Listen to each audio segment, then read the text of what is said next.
Assalomu alaykum, kanalimizdan shaddiy tomoshabinlari va bizni muntazam ravishda kuzatib keluvchi aziz obunachilar. Bugun sizlar bilan yana bir navbatdagi ajoyib bo'lgan uy loyihasi bilan tanishib chiqamiz. Ushbu loyihamiz Farg'ona viloyati Qo'chqorchi mahallasida yashovchi klientimiz uchun tayyorlangan bo'lib, ko'rib turganingizdek bir qavatli, ixcham va kam xarajatli loyihalardan biridir. Albatta, ushbu loyihamizni biz ikki ro'zg'orli oilalarga mo'ljallangan holatda loyihalarini shunaqangi o'zbekona ko'rinishda tayyorlab berdik. Endi uyimizni tashqi razmerlariga keladigan bo'lsak, uyimizni tashqi razmerlari mana bu bizda oldi ko'cha tarafi hisoblanadi. Ko'cha tarafimizning uzunligi 17-20 sm, darvozaxonamiz o'ng qo'l tarafda chekkada joylashtirib ketilgan. Uyimizni mana bu yon taraf uzunligi esa 24-50. Mana shunda agar siz ushbu loyihadagi uyimizni birga bir qurmoqchi bo'lsangiz, maksimal 4 sotiq yer maydoniga tushgan. Bizni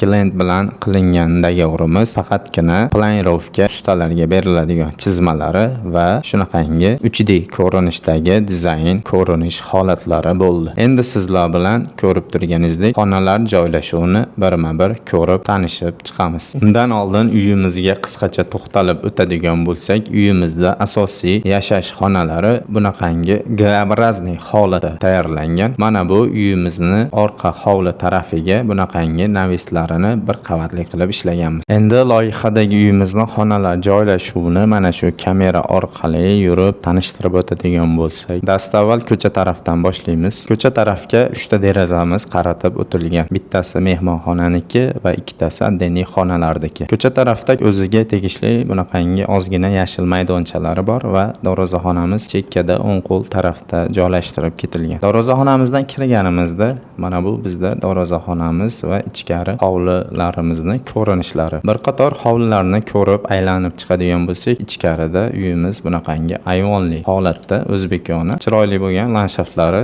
xohlasa agar betga besetka qilib olsalar ham bo'ladi yokida fontan o'rnatib olsalar ham bo'laveradi. Bu taraflar navisimiz hisoblanadi. Betda oilaviy yozgi kunlarida o'tirsa bo'ladigan holat. Bitta tapchan so'ri qo'yiladi va stul. Mana bu taraflarida yozgi oshxonalari, mana bu yerda esa hojatxonasi. Uni orqasida katyol joylashtirib ketilgan. Yozgi oshxonamiz ham juda bir shinam va qulay holatda. Uyga qanaqadir mehmon keladigan bo'lsa, ayol qizlarimiz nomahram insonlarga ko'rinmaydigan holatda bunaqangi arkali qilib yopiq holatda qilingan. Mana shu navisimizdan orqa tarafda joylari ortib qolgan hisobiga bunaqangi eshikcha qoldirganmizki, orqa hovli taraflariga o'tib mevali daraxtlarni eksalar foydalansa bo'ladigan holat qilingan. Bu esa ichkari hovlilarning ko'rinishlari. Ko'rib turganingizdek juda bir chiroyli, fayzli xonadon bo'lgan. Darvozaxonadan kirganimizda mana bu zinalar orqali ko'tarilib ayvonchamizga chiqamiz. Ayvonchamizga chiqish uchun bunaqangi 4 pog'ona zina bilan ko'tariladi. So'kil qismi 60 sm. Bu o'ta past ham emas va o'ta baland ham emas. Mana shu zinalar orqali ko'tarilganimizda mana bu bizda ayvonimizning ko'rinishlari. Bu ayvonimizda ikkita eshik joylashtirib ketilgan. Mana bu eshikdan kirganimizda bu bizda keng kattagina mehmonxonamiz hisoblanadi. Mehmonxonamizning derazalari bittasi ko'cha tarafga, bittasi esa ichkari hovli tarafga qaratib o'tilgan. Endi mehmonxonamizdan chiqib, mana bu eshik orqali kirganimizda, mana bu yerda bizning kichkinagina koridorimiz bor. Koridor orqali 3 ta xonaga kirish mumkin. Chap qo'l tarafdan boshlaydigan bo'lsak, mana bu yerda bitta bolalar yotoqxonasi joylashtirib ketilgan. Derazalari ko'cha tarafga qaratib o'tilgan. Ko'rib turganingizdek, bolalar yotoqxonasidan qaytib chiqib, uni yonidagi mana bu xona bizda kattalar yotoqxonasi hisoblanadi. Bu kattalar yotoqxonasining derazalari ham ko'cha tarafga qaratib o'tilgan. Endi bu yotoqxonamizdan qaytib chiqadigan bo'lsak, mana shu joy uchun umumiy yuvinish xonasi hisoblanadi. Agar xohlasalar, mana bu yuvinish xonalarini eshigini mana bu kattalar yotoqxonasini ichkari xonasidan qo'yib olsalar ham bo'laveradi. Bu bizda umumiy yuvinish xonasi hisoblanadi. Bu xonadan qaytib chiqadigan bo'lsak, tanishtirib o'tim. Mana bu eshik bolalar yotoqxonasi, mana bu eshik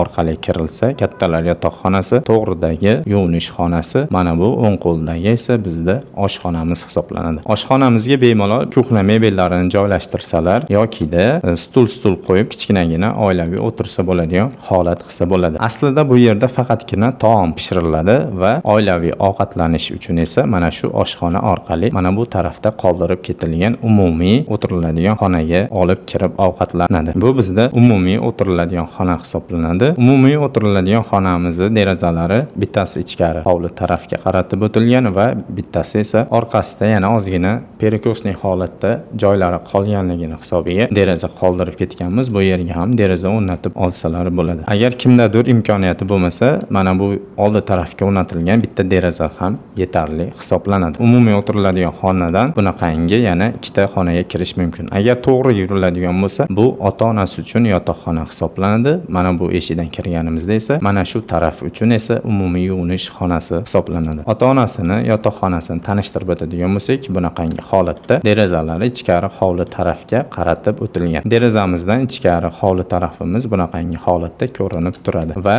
bu yerda o'zlariga tegishli shaxsiy garderoblari bor. Mana bu yerga kiyimlarini ilishlik uchun shkaflar qo'yiladi. Endi bu xonadan qaytib chiqadigan bo'lsak va bizda qolyapti mana bu yerda umumiy yana bitta yuvinish xonasi. Bu umumiy yuvinish xonasini biz ikkita xonaga bo'lganmiz. Birinchisiga kiriladigan bo'lsa, bemalol kir mashina va rakvinalarni o'rnatib olsalar bo'ladi. Yengil yuz qo'l uchun yuvinadigan joy mana bu yerda, asosiy yuvinadigan joyimiz ichkari tarafda qoldirib ketilgan. Endi bu xonalardan qaytib chiqadigan bo'lsak va mana shu yerda bizda eshik qoldirib ketilgan. Bu yerdan tashqari o'tsa bo'ladi. Umumiy holatda ikkita ayvonimiz bor. Mana bu ayvonchamizdan ota-onasi yashaydigan muhitga kirsa bo'ladi va mana bu taraf ayvonchamizdan esa misol uchun deylik o'g'il uylasalar kelinga beradigan holat qilingan. Juda bir chiroyli chiqqan. Mana bu mehmonxonasi, ichkarida bolalar yotoqxonasi va kelin-kuyovni yotoqxonasi qoldirib ketilgan. Mana bu ayvonchamizdan esa bu tarafga yana zina qoldirganmizki, bunaqangi aylanib o'tmasligi uchun holati chiroyli yechim qilingan. Bu ayvonchamizdan hozirgi mana bu holatga kirsa bo'ladi. Mana bu yerda esa umumiy o'tiriladigan xonamiz hisoblanadi. Umumiy olganda xonalar joylashuvi mana shunday holatda ko'rib turganingizdek juda